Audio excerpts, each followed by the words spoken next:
Chairman NBT से ही गुजारिश है कि वो इज्जत महाब मोहतरम मनोज सिन्हा साहब एलजी जम्मू कश्मीर का इस्तेमाल करें।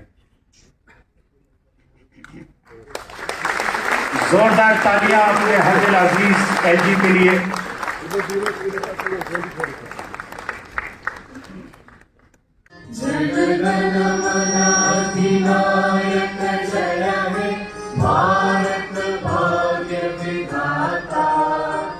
पंजाब सिंध गुजरात मराठा द्राविड उत्कल बंगा।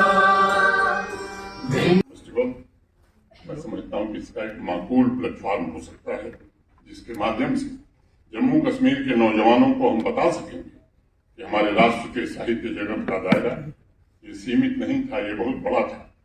उसमें समस्त मानवता की बात कही गई थी। उस ग्लोबलाइज्ड वर्ल्ड की झलक भी उसमें मिलेगी जिसकी आज चर्चा दुनिया में हो रही है। संपूर्ण विश्व को एक परिवार मानने की यानी वसुधैव कुटुंबकम की परंपरा कोई नई नहीं है, हमारी प्राचीन परंपरा है। इतिहास में बहुत पीछे न जाते हुए अगर हम देखेंगे जब 8वीं शताब्दी में कश्मीर में नीरमत पुराण लिखा जा रहा था तब उस समय दुनिया के लिटरेरी सर्किल में क्या हो रहा था इस पर आप निगाह दे जाइए, स्थिति स्पष्ट हो जाए।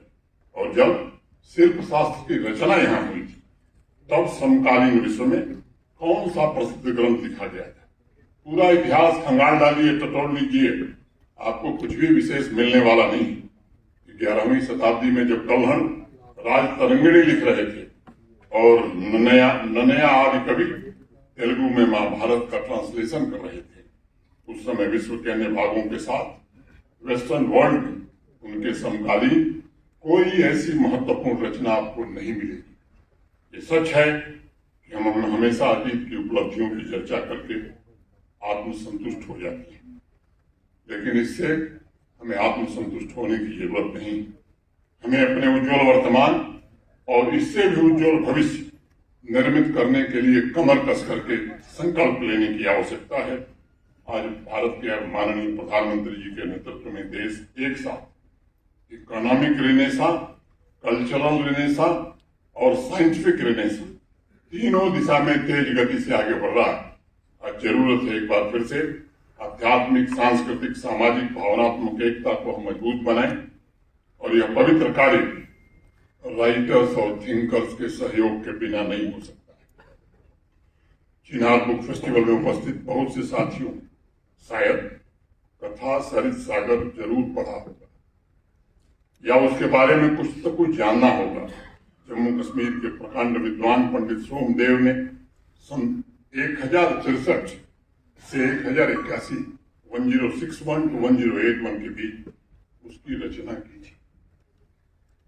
900 साल बाद यानी 1960 के आसपास जब कथा सरित सागर का इंग्लिश ट्रांसलेशन अनेक देशों में पहुंचा तो दुनिया के लोग हैरान थे। पूरे विश्व के साहित्य जगत में हंगामा मच गया और चर्चा शुरू हुई कि काल्पनिक कहानी लेखन में इससे बेहतर दूसरी पुस्तक पूरी दुनिया में नहीं है, लेकिन हम स्वयं भारत में उस पुस्तक की सराहना ही नहीं कर पाए। और मुझे नहीं लगता कि इस सभागार में बैठे हुए अनेक विद्वान हैं, शायद कम लोगों ने उसे पढ़ा होगा और न ही हम उसे प्रमोट कर सके।